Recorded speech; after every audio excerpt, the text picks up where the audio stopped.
All right, so let's pick this topic up and dive deeper. We just sort of heard, obviously, from the strategy development side of the house, and not to overstate the lack. I mean, the implementers is sort of where I'm looking at the stage now. Not that folks weren't involved necessarily in the iterative process of developing that strategy, but now we're going to kind of dive in and see what is the strategy telling those who have to implement it, and the way forward.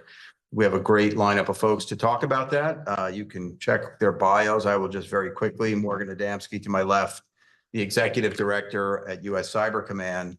That's a recent shift over from a long career at the NSA, very, very steeped in the world of collaboration, having been the director of NSA's Triple C, the Cyber Collaboration Center, right?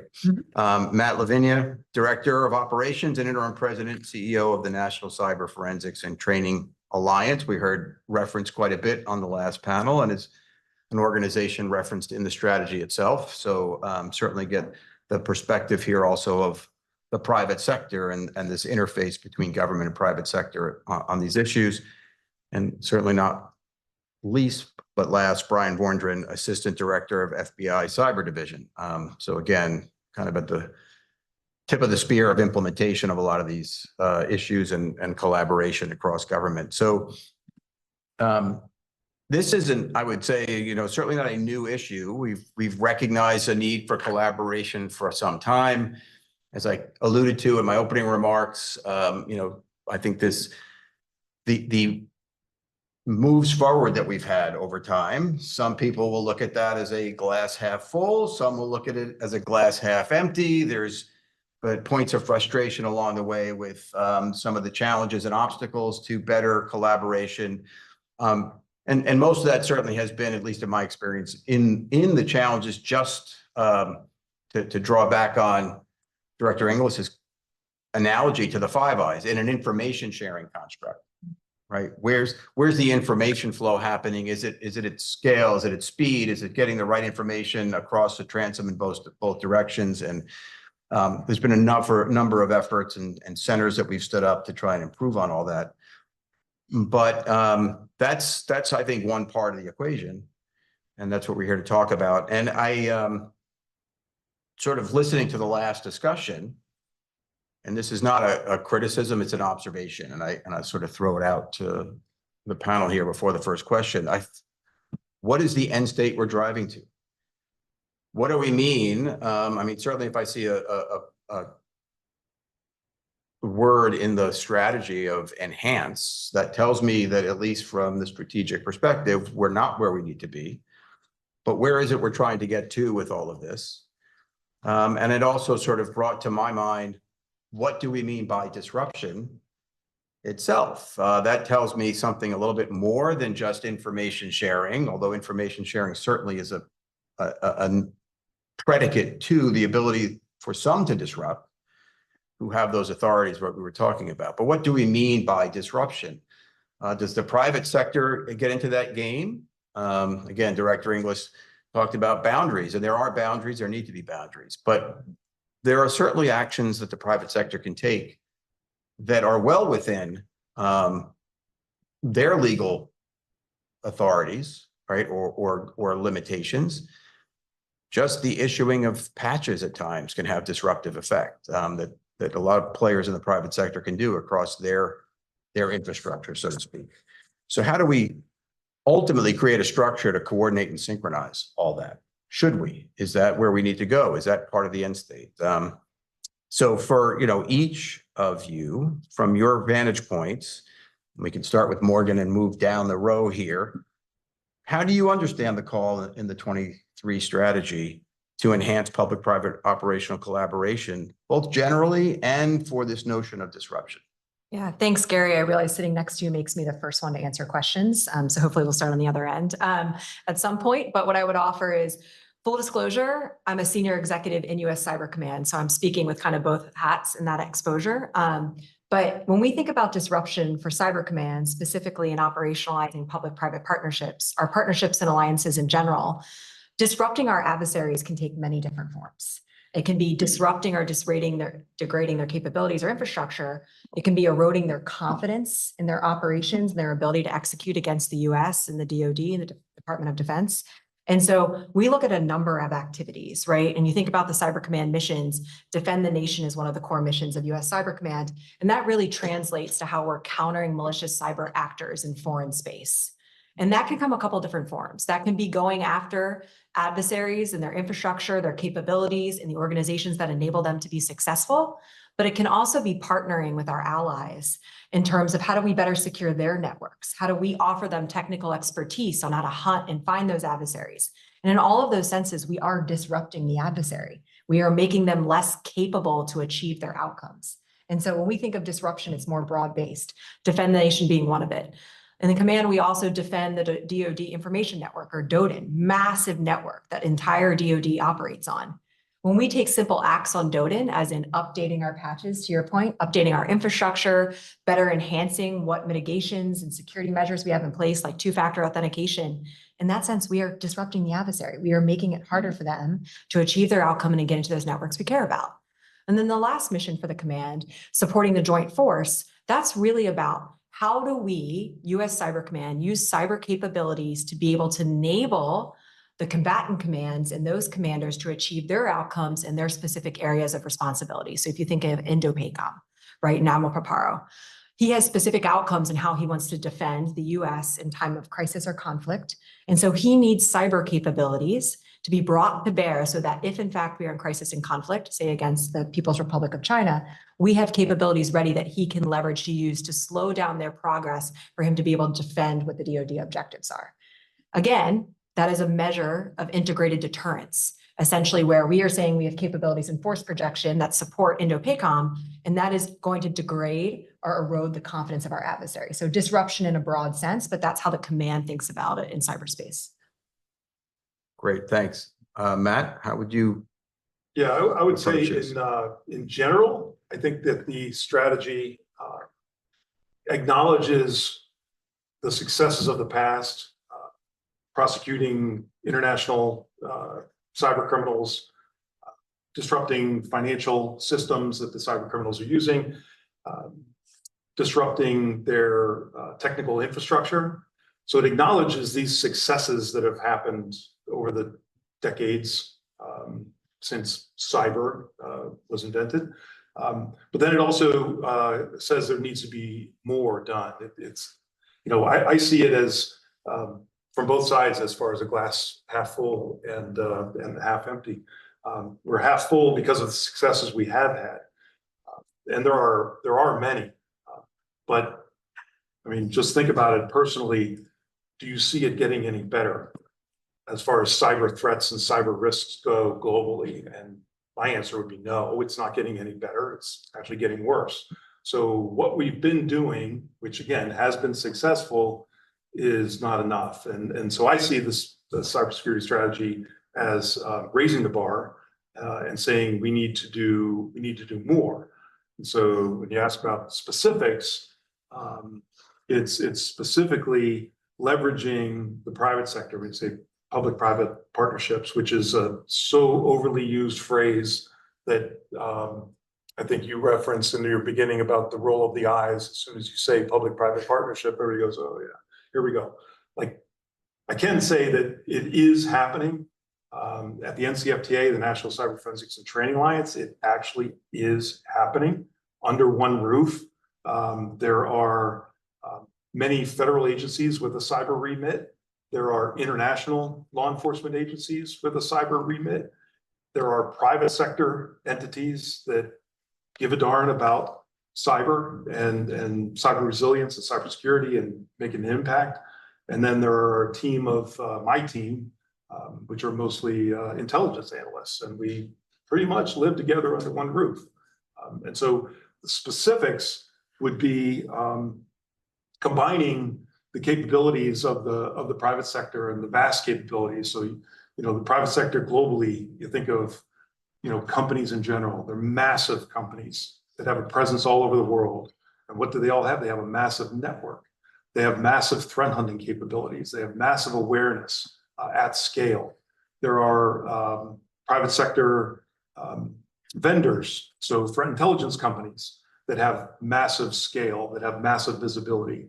And then you have the government. And, if you haven't been in the government, then you would think, well, the government knows everything, and don't they know how to fix everything, and they know what everybody's doing, and they can see it all. And the truth is they don't. And so the government needs the help of the private sector to contribute what they can in a responsible way. And so I think that's what the cybersecurity strategy is calling out. Bryan? All right, Gary. So my first rule of thumb is I never speak after Chris Inglis because he sets too high a bar. So I'll do my best here. This sounds like a little echo, but I'll work with it. I remember where I was in 2022 when Chris called me to tell me that ONCD had gained the approval to write the cyber strategy. And I remember my first thought was, is that really something you want to take on, right? Because it's a massive muscle movement for the US government. But I think to credit to Chris and to his staff, the way they went about generating input, coalescing that input, and coming up with a common operating picture is as well done as I've ever seen. That came with enormous amount of work and effort on behalf of Director Inglis and his staff, but it allowed all of us to have a voice, right? And so when that document was finally published, we all had complete transparency about what was in there, the intent of what was in there, and we knew what our roles were relative to what was in there. And when I say our roles, at an agency level or at a department level or at a nonprofit level. And I think that was really important to get us off on the right foot. So to Matt's point, I agree with him that no different than ransomware, while we've continued to execute all of our strategies against ransomware actors or in private-public partnerships, it's simply not enough yet. And we need to continue to put more effort on there. So when I define success of the cyber strategy or collaboration, to me, it would be, how do we more efficiently have a common operating picture amongst all of those who need to know based on the intelligence that those people or those organizations have? And to me, when I communicate about this with our teams and with our partners, I use that as our North Star. Yeah, it's interesting. I mean, that's common operating picture is terminology I'm familiar with, haven't lived in the Army for a long time. But part of this, we heard a lot in the last panel about institutionalizing some of the successful structures, right? Certainly in FBI, et cetera, which very important. Before even like stepping to the question of the interface with the private sector, how are we doing internal to the government? Do we have those structures in place for a common, not only a common operating picture, but the common operating picture, a COP, gives you the insight and visibility for what you need to do based on that, right? And who's going to pick up what piece of the ball and execute. Just quickly, back to the 5i analogy. The 5i analogy is mostly about an information sharing and trust structure, but it brings me to coalition operations. And we've been able to build coalition operations with core partners, but ultimately you have things like rules of engagement, matrices, and these things to know. One partner can bring these capabilities to bear. Another partner brings different capabilities to bear. That's a function of capacity. It's also a function of authority. And how do you manage and synchronize all that? How are we doing sort of internal to the government at this point? You want me to take that first? Sure, you can take, I started over here, so I'm No going to problem. share the wealth. Listen, I think that it's a mixed bag, right? And it's not a mixed bag because we don't care, or that NCFTA doesn't care, or the NSA or Cyber Command doesn't care. It's a mixed bag because the volume of data, the volume of intelligence, and the nuance of specific authorities and how we share that and how we gain use authority for that is extremely complicated, right? And, there's this view of like, hey, let's just synthesize this process and we'll become more efficient. Well, I don't think that's reasonable, right? And Morgan and I were talking about a very specific example before we came in. That's the first time I've ever seen a specific use case, and it put the department and the Bureau in a spin cycle for a period of multiple days to figure out how we could legally share that information with the Ford, right? That's noble intent, right? That is bringing the right people to bear to get that information shared. But there's still these unique scenarios or massive volume problems that makes those efficient processes a little bit challenging. So I would say very good intentions on behalf of everybody here at the table. It's easier for us to share law enforcement to law enforcement.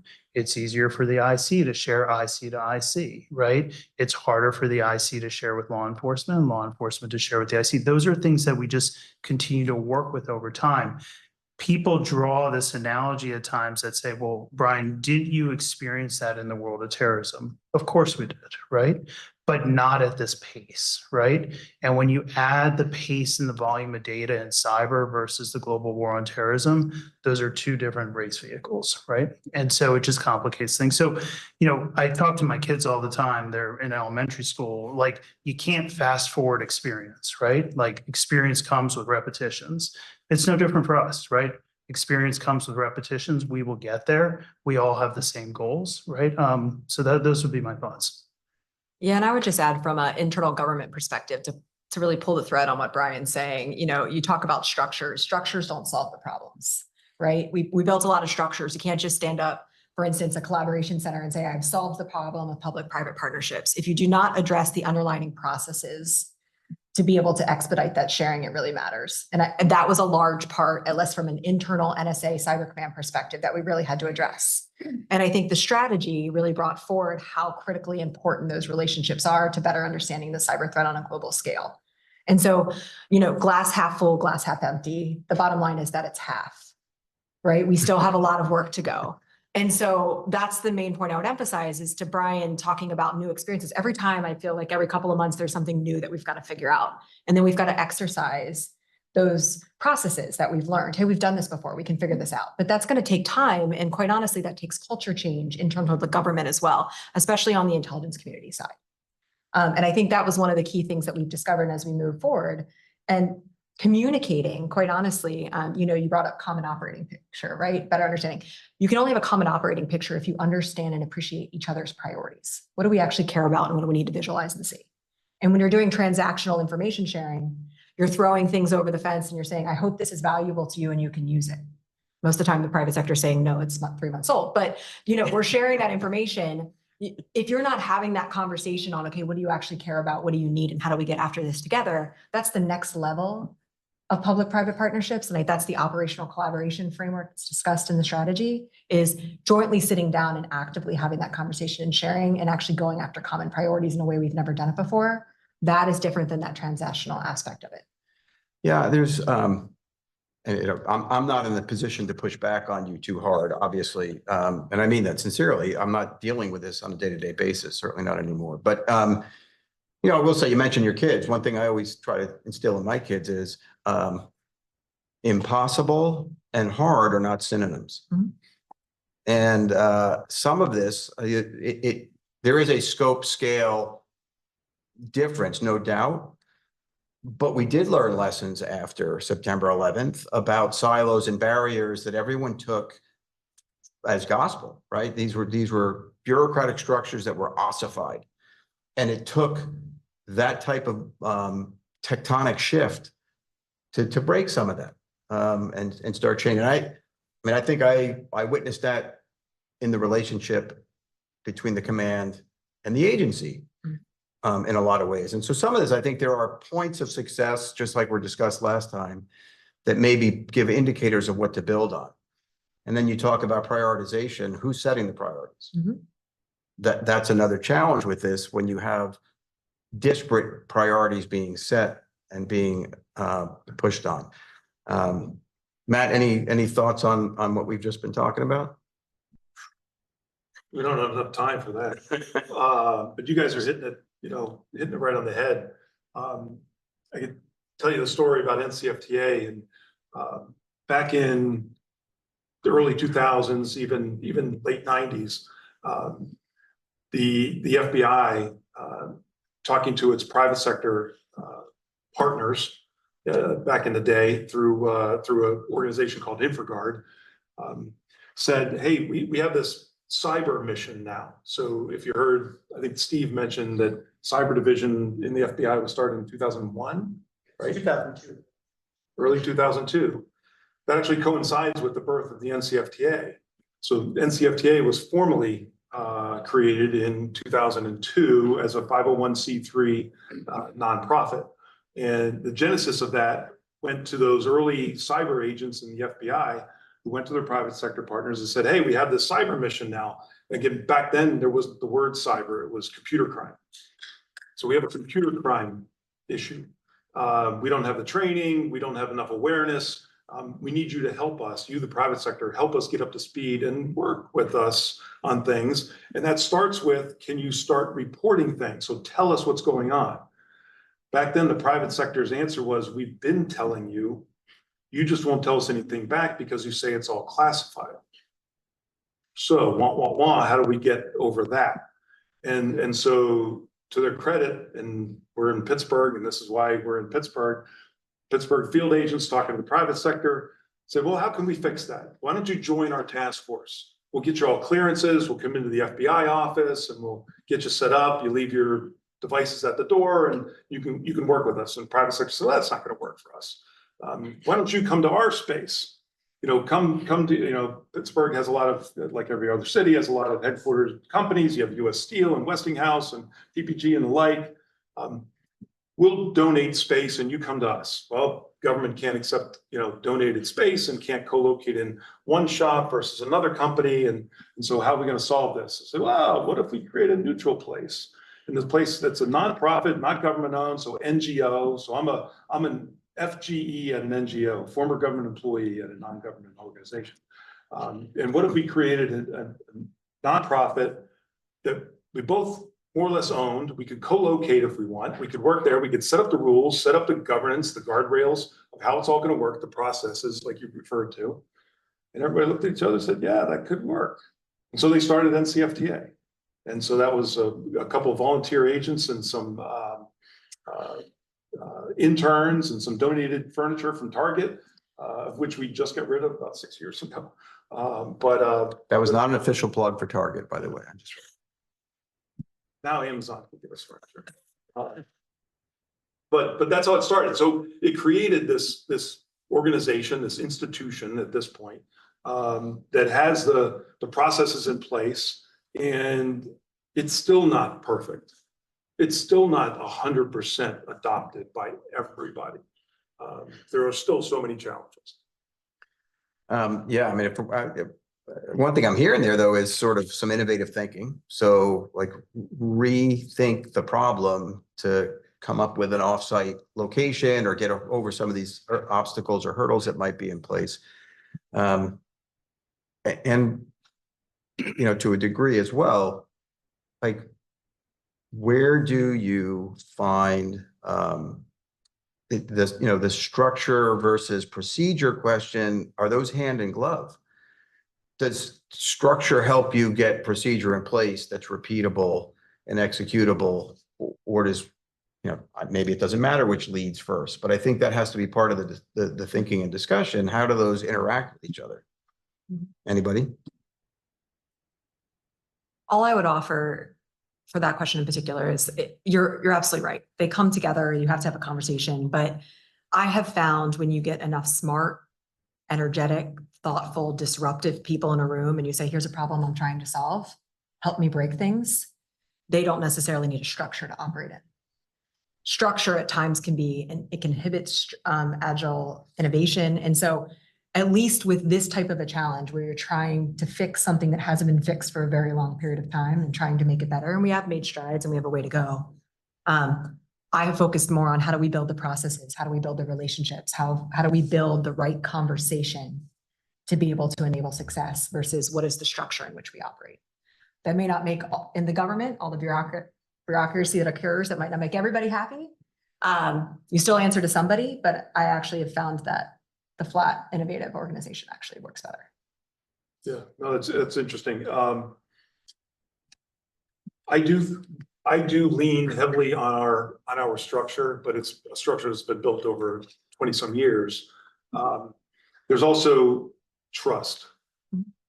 there has to be trust earned. We have confidential membership agreements. We have TLP was mentioned in the earlier panel, traffic light protocol. I look at it as that's the private sector's rules of the road of how to handle information. So on the government side, it's, secret, top secret, levels all over the place.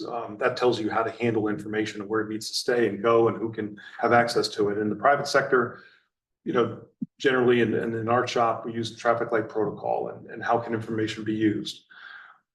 You can put that in a document, you can put that in an SOP, and that's fine, but how do I know you're going to follow it? How can I trust you to follow it? I'm from the private sector and I'm going to reveal a sensitive issue that my company has experienced or knows. And I don't want it out there. And I don't want it out there that I told you maybe. And I don't want you to use my information. I want you to get it someplace else, but I'm going to tell you it exists and I might point you where it is and then you go find it. But I need to trust in how you're going to use that. And that might be me telling the government that, or it might be telling a peer that. So imagine a competitor talking to another competitor in, day job during the day, they're cutthroat for customers and business and money and everything else, but they're also, say the word, and I use this in a good way, collaborator, in the common threats that they're seeing. And so when I tell you something in confidence, I need to know that you're not going to go on LinkedIn and go, well, I was just in a meeting and you wouldn't believe what I just learned. Absolutely not. There are those that need to know and those that are responsible that can use it, but there has to be a lot of trust. And so you have process in place. You absolutely need that to, let's say, make councils comfortable with enabling somebody to even get into the room. But then there also has to be trust. And you can't contract a trust. There just has to be trust between the government and private sector and both. I have nothing to add. I'm looking forward to the conversation about barriers to private sector sharing. What? Are we going to talk about that? Well, yeah, I mean, this came up, I think, a little bit in the last panel. Steve and I were talking before we kicked off today. It is the institutionalization of these structures that are happening, I think, in silos a little bit. Do you elevate that? But then are you sacrificing some of the advantages of those ad hoc moments? Not every problem is the same. Not every, penetration is the same. Not every APT is the same. Do you want to bring together at an ad hoc framing all these people? And I think there's an interesting connection there to the trust question. Part of the way you build trust is to work together, right? Mhm. And to, that you can fall in on some sort of structure or repeatable process, et cetera. The players you're going to be dealing with, or at least the players that are going to bring in the right players into that mix. So part of it, I think, is a challenge of finding that balance. But it kind of goes to the question: what do we mean? What do we mean by partnerships? What are we looking for? Mhm. So I'll start down at this end again. I'm switching seats with you. No problem. In terms of what do we mean by partnerships? Yeah, I mean, what are we looking to achieve? What are we, when we talk about these partnerships, what are we really talking about, and where have we seen why those are important, like to the command's mission or the command success, and down the line? Yeah, and I think that's a really great point, because when we talk about public-private partnerships or operational collaboration, I always like to ask for what purpose? Because we're all doing it sometimes for different purposes. Overall, we're doing it for the same reason of defending the nation, right? Unity of action.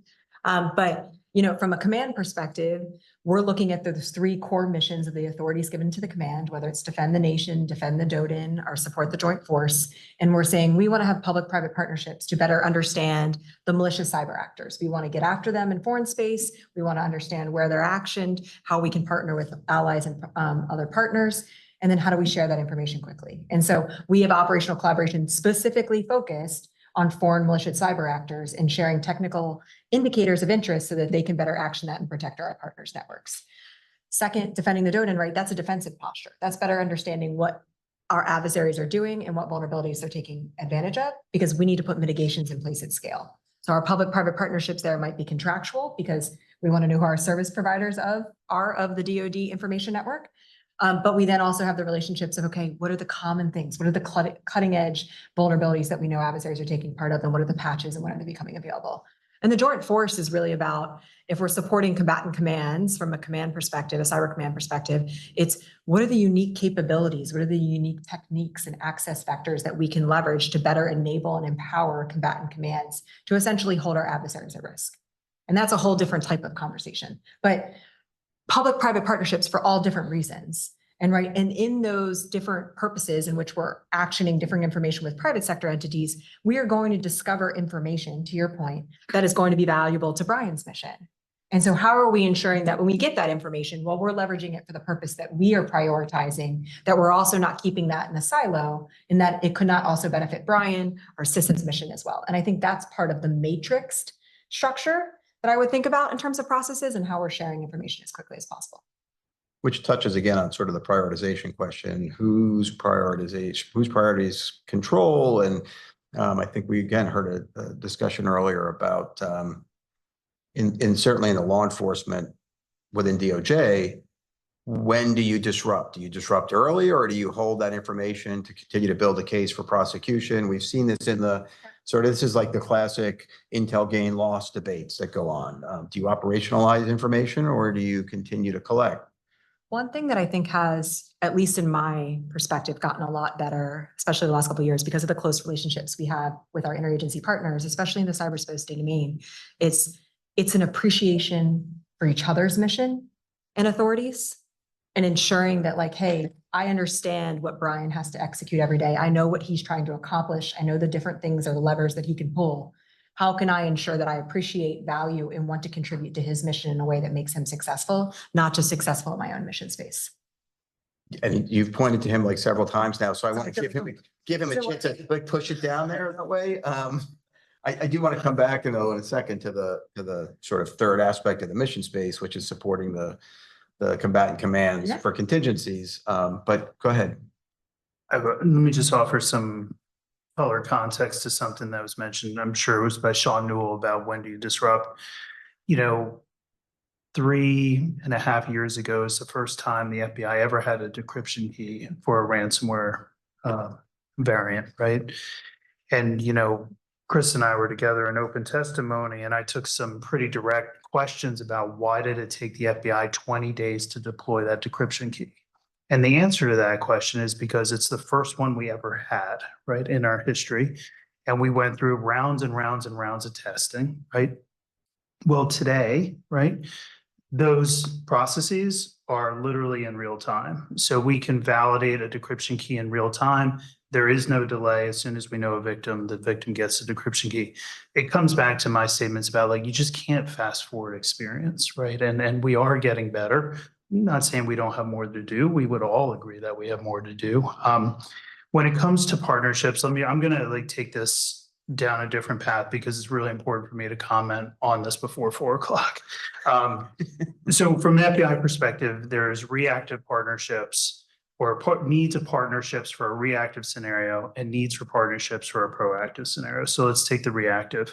Obviously, we have a significant role under Presidential Policy Directive 41 as threat response for any domestic victims of cyber and cyber crime, right? Whether nation state or cyber criminal activity. Our experience has been that those engagements always go better when there's a pre-established relationship, right? You generally get that pre-established relationship through bilateral exchange of intelligence when, the skies are calm and the seas are calm, right? And I would imagine that Matt's experience has been 100% the same because NCFTA operates really well in terms of the proactive relationship piece. But having those relationships in place before they're needed is the single biggest piece of advice I could provide. Now, break. There are many companies out there that possess massively powerful cyber threat intelligence, and they fill a role in our mission, NCFTA's mission, CISA's mission, NSA's mission that is unparalleled because of the vastness of the cyber threat intelligence that exists. And I mean, I'm not going to name the companies, but we could all come up with a short list pretty quickly. I used to believe that it was a reasonable standard that there would be commonality amongst all involved, all who need to know about what was available. I no longer believe that because the data is so vast and so massive and so dispersed across the global ecosystem, that that's not a reasonable goal, and that's okay, right?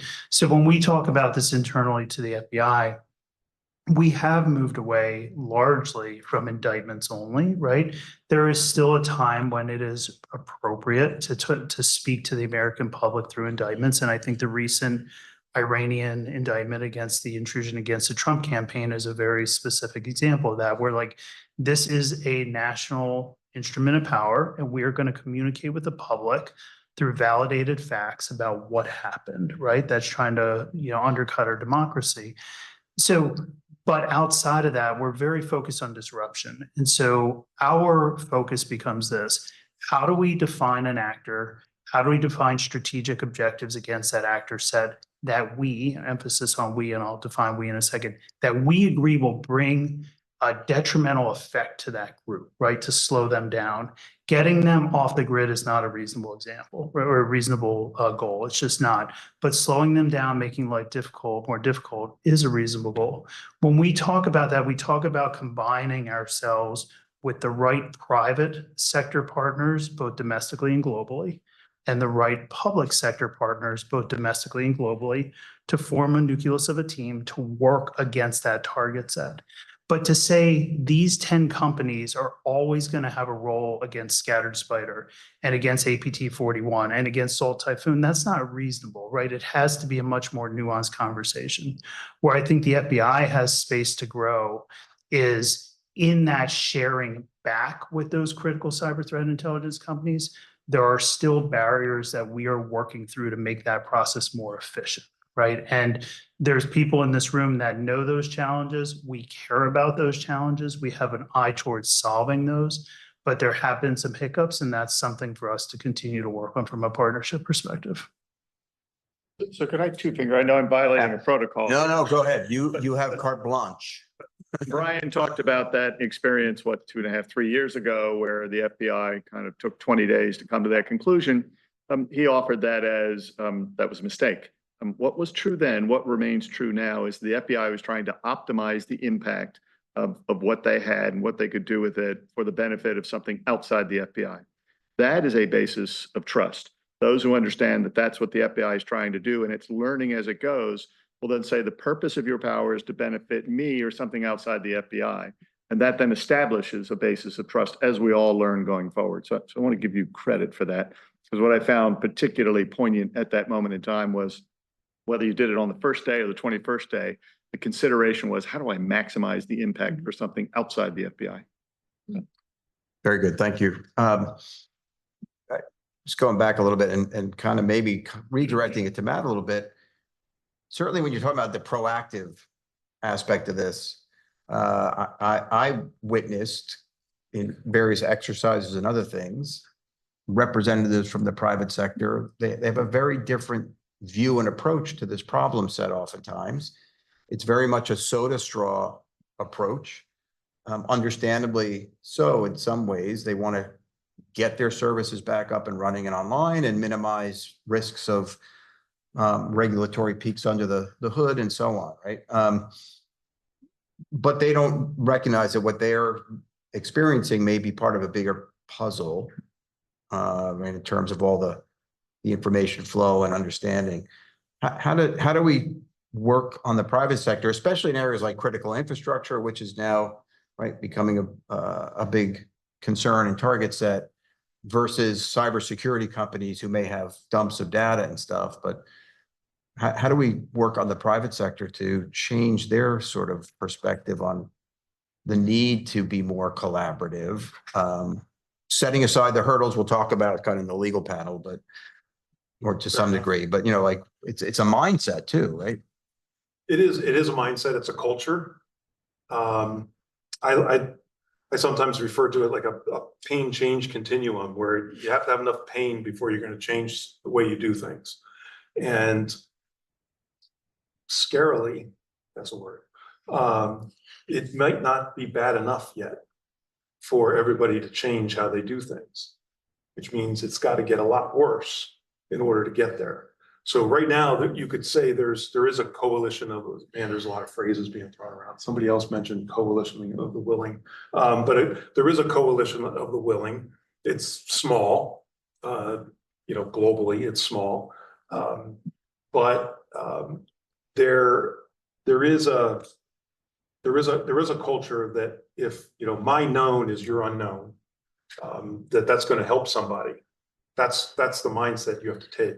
And if we can continue to take the mindset of, I'm a company and there's an event and I know something, I see something or experience something, outside of regulatory mandatory reporting, say, for example, of incident reporting, which is a whole nother bear, that I'm gonna find a way to report something so that what happened to me doesn't happen to somebody else. Okay, what happens to one of us should only happen to one of us. Should be our mindset. Until it gets bad enough, it's not there yet. Because whatever happened to me today happened to somebody else yesterday or this morning and last week and again and again and again. And the way on the private sector side it's being approached is it goes under privilege, or it's becomes something very secretive, or protection for our company, for our reputation, for the event that happened. We're going to keep this in-house, we're going to fix it, and we're going to pay it, and we're going to move on. Well, unfortunately, the reason that happened to you today is because somebody else said the same thing this morning or yesterday. And so we need to get to a culture where we have a mechanism, a place, not the mandatory reporting, but the voluntary reporting of actionable information that can help make my neighbor more resilient for the next time. What happened to me, I'm done. It already happened. So now it's time to move on and to recover, of which I'll do. But I need to say something that's going to protect somebody else next. And so that's when you talk about the information sharing piece and what do we share. It's sharing what you would have wanted to know before that bad event happened to you. So that's a great point. I mean, part of it is there's benefit to helping the next person not be the victim, right? And how do you instill that culturally? And if you take that and you expand that out more broadly, that's a national security imperative. But there's also just the reality of self-interest. And so how does it benefit the private sector? I'm going to come back to you on that in a second, but where have we seen progress? Bryan, Morgan, from your perspectives, where have we seen progress and what dividends has that progress paid so far as a lesson to keep moving forward? Yeah, so I think that in terms of dividends and just tying it back to the point on where we've seen it play forward and pay out for others is that we've actually had a lot of companies who have come to the US government who said, hey, I've got an intrusion, I've got this suspicious activity, I don't know what it is, turns into a full-scale compromise, but they're willing to share that information in a public way, either themselves, maybe there is an aspect of self-interest, but also have the government share it out for them and answer questions about it. And we saw that a lot in the Volt Typhoon activity, where people were willing to say, hey, I've seen this activity, how do I enable others to protect against it? We had a lot of private companies step up and say, here's our insights and information and technical expertise on how we would hunt down these adversaries. And they contributed to US government documents publicly. And we've seen a lot more of that, but I think it's a constant balance of ensuring that trust aspect of it and not necessarily, putting the victim on a podium and saying, answer all these questions, right? We've got to create that culture of, and we've done a good job, but we have a lot of work to go in terms of, hey, we're all a target here. And most of the time of nation state actors or ransomware actors, that's not necessarily just going to stop out of the blue. We're going to have to work together to make it harder on them to protect ourselves and to collectively share our insights so that we can get ahead of that threat. And I think that's a constant conversation, quite honest, but it is also a very fragile ecosystem because one slip up, one mess up can make it look like, okay, I don't want to be that individual that's put on the podium and asked to answer all these questions because now I'm just a victim and I'm already in a bad spot. Instead of, hey, this is someone who stepped forward, shared information that was valuable to protect everyone else. Yeah. Anything you want to add there, Bryan? I just had two quick things. Number one, I think we use this term private sector really broadly, right? And if you're a private entity or a nonprofit and still a private entity, and you become a victim of a crime, that is a very different mindset than a company or an organization who wants to be enabler of good based on the value of intelligence they have, whether data or something else. Those are like, sun and moon differences, right? That I think are important to recognize. But both are immensely valuable in terms of the value of relationships and the value of what comes out of those environments to inform the overall common operating picture. I would argue that we can do more in terms of disrupting adversaries through proactive enabler relationships, the big cyber threat intelligence companies. But to inform us about what's going on behalf of the adversary and the actor, the value that comes out of a victim's environment is immensely, immensely powerful. That would be point one. Point two is we talk a lot about, and we're doing that here today, about what can we do better, right? And I have no problem sharing this because I've had this conversation with these folks, but like there are still massive barriers to retain counsel not sharing valuable intelligence from a victim's environment with the US government, right? And so this idea that all information flows positively and efficiently and without barriers into the US government is also not true, right? And there's just as much opportunity there. And so it's really, really frustrating to me at times when not people in this room, but people come to me and be like, hey, Bryan, we need this from the FBI. I'm like, hey, not for nothing, but you promised me a forensic report 8 months ago, right? And it still isn't here, right? That's not exactly upholding your side of the bargain as well, right? And so there's efficiencies to gain on all sides. And I think where it becomes really challenging is when you have really powerful cyber threat intelligence companies that are serving as incident response at the same time, right? And that's a business model that's righteous and good for those companies, but that really, really blurs the lines about what can and can't be shared and with whom, right? I'll just give you an example. I know one of the questions in here is, can you give us an example where it worked well? So if I can take that now, is that okay, Gary? Go. All right. So there's many for us and for the intelligence community and for NCFTA. The one I'll share with you is what we refer to as WatchGuard. So WatchGuard was a very, very specific vulnerability in WatchGuard edge routers. Industry term, a SOHO, small office, home office routers. Listen, it's full rack equipment. It's nothing we would put in our house, right? I mean, it's something you would put in a 100-person business. But there was specific vulnerability in there that was actually really complicated to remediate and patch. Without the Brits, FBI, NSA, and WatchGuard, we weren't able to see the totality of the pictures about what the Russians and the GRU were doing with the botnet they were building through those edge router vulnerabilities. And so without the Brits, FBI, NSA, CISA, as well as WatchGuard coming together, none of us had the full operating picture, right? But by us coming together, we had as complete of an operating picture as we could. WatchGuard was a tremendous partner through it.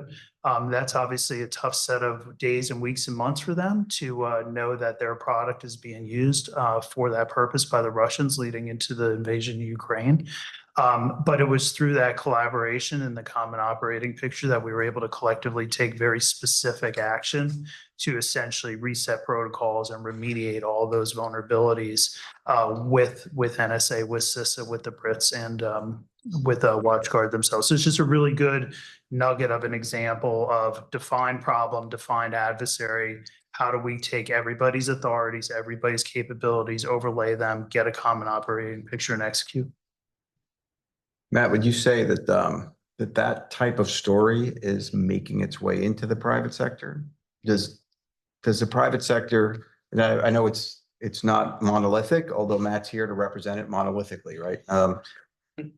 Would you, that's just a part of the question here, is the benefit for the private sector and understanding what it means to partner and why that is more broadly beneficial. And I think to the cultural question, yes, there are some hardline barriers legally, et cetera, that you have to confront. And counsel on the other side are going to be involved in that we'll have that panel later. But some of that too is, again, just the culture of how you approach it and risk tolerance in thinking through those questions. Anyway, sorry, Sure. long-winded. Yeah, so, we're looking at partnerships. There's public partnerships, so public to public. I'm sorry, there's private to private, then there's public to private. On the private sector side, there's information sharing. So those with the right culture or positive culture, in my opinion, they're sharing this information, they're sharing this experience. They're raising their awareness. So my known is your unknown and vice versa. They're enabling each other to make better informed decisions. So business decisions, security decisions, process decisions, things like that. So you're making better decisions based on experiences of others. So it's community defense. And then all of that's piling on increased resilience. So essentially, we're increasing our community resilience through information sharing. Add on top of that, let's just say, for sake of argument, that the public sector has visibility into that information being shared and those specifics, and they can do something about it. They're ready, willing, and able, with the means, with the right taskings, that our government, our law enforcement can take some action. So private sector can take action, they can mitigate whatever that risk and that threat is. They also have a civil avenue that they can go, but law enforcement can go and poke that tiger in the eye and make an arrest, take him off the grid, take his infrastructure, take his toys, take his money, disrupt his money, all of that. You have very powerful resources. So there is, kind of a carrot mentality there too. Okay, we have about 5 minutes left. I have other questions, but I want to make sure if there are any questions in the audience. Okay, right down here in front, you got your hand up first. Very good. Yeah, this is for all three of you. If you could wave a magic wand, and what would you want the private sector? That was my last question, but good. Go ahead. What would you want the private sector to do better or different? And I'm not thinking about the victim perspective, more the firms that have valuable intelligence want to share. I'll give you two immediate responses. The more tactical response is to understand that the data that you may have access to, that you see as deeply valuable, may not be easily synthesized with everything we have. And I have found really repeatedly that there's this thought of like, this is really valuable, we're going to give it to you. Well, how we have to federate that, how we have to integrate that. From an FBI perspective, I would argue, can we, right, actually federate and integrate it based on some very procedural issues, based on code? Those things become really complicated really quickly. And my experience has been like conversations and relationships to set the groundwork about what actually looks like common ground of help on both sides is a better place to start. The second piece is, I think for all of us, right, like give everybody grace, right? Like I say this to my kids all the time, like we all care, right? Like we're all doing our best. We've all invested massively in our missions and you and your missions. Like just because something goes wrong or something gets derailed doesn't mean that like we're not on the same team. Like having an understanding, giving people grace and organizations grace through that process, I think is a really healthy starting point. Yeah, I would add, like, not on the victim side, but on the other side. So those that are in the intelligence or response or recovery mode. It's a challenging dilemma because a lot of folks see that as that's a missing link. Like there's so much information that's in these vast troves of these companies that are out there responding and investigating and recovering on behalf of victims, that all the information is there if we could just see it. Well, these are for-profit companies those are their crown jewels. That's the secret sauce that they have. That's why you should hire me, because we know all of these things and we're really good at it, and they are. But how do we get that out of the business model and say, what I know, I'm going to essentially give away what I would say is for the right reasons, in the right way, and be responsible about it. I don't know, that would be my magic wand if I could wave that. And I think a lot of folks think the same way. Who knows most of these things, these incidents that aren't being reported and the details that aren't being reported? Somebody knows this information. It's these companies that do. And how can we bring them to the table as needed to be able to kind of play a role in it? No, in these conversations, it's the same thing Bryan said. I usually say patience and understanding. From an intelligence community perspective, don't just assume that there's information we're purposely withholding from sharing.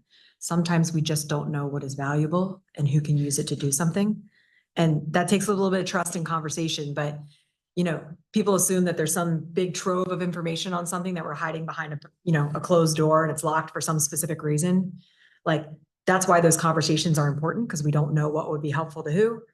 Also, sometimes that information is feeding an entirely different purpose, and we're not even recognizing that it would be valuable to the cybersecurity community. And so patience and understanding are the main things, but also just don't assume that it's being withheld for a reason. So we need better information about information, right? We need better understanding about how this processes work, which is a trust factor, which I think, again, implies the more you're engaging and working with key players, the more you can build that. Megan, you had your hand up? With grace to all of you. So NCFTA has had tremendous successes. I think most of the community outside of this room and a few other places probably isn't as familiar with NCFTA's successes. It is a home, it is a comfort spot for many in industry, but there are many others for whom it is not. Maybe it's a known unknown, or it's an unknown unknown. Would we consider other places for collaboration? In addition, obviously, Morgan, you have a terrific spot up there, but how else can we bring these disparate silos together? Or does it have to be under the NCFTA banner? Amanda, go ahead, Matt. I was gonna say, no, it does not have to be under the NCFTA. One of the biggest challenges is scale. Can we scale this information sharing partnership? It's very challenging. We have, roughly 200 and some odd members. That's not a lot. But would be able to do what we do with 1,000 members? I don't think so. Because we know everybody. So I would say there are lots of opportunities. There are ISACs, there are ISAOs, there are other entities, other nonprofits that are out there with the white hat on, that I would say just find one where that comfort level and that trust is, because on the government side, most organizations are plugged in some way. The Bureau, the other law enforcement agencies are plugged into just about every other entity out there, and so there are a lot of ways to get information out. I would just offer, Megan, I like the strategy, and this was something we talked about after the cyber strategy, was the field strategy. And I believe this is Mr. Inglis, so I'm looking right at him because I think we talked about it, is how do we take all these epicenters, all these centers that have stood up, these centers of excellence or ones that have been successful models, and actually create more of a mechanism for how they're working together and have connective tissue. I think that's the next phase that we're still working to get towards, is now we have these models of success. We need to be better connected across the board. Thank you for that point. It's a great point to end on. Unless, Bryan, you had anything else you wanted to add, I apologize. No, I'm good. All right, excellent. So we're at time. Thank you all so much for joining us today and offering your thoughts.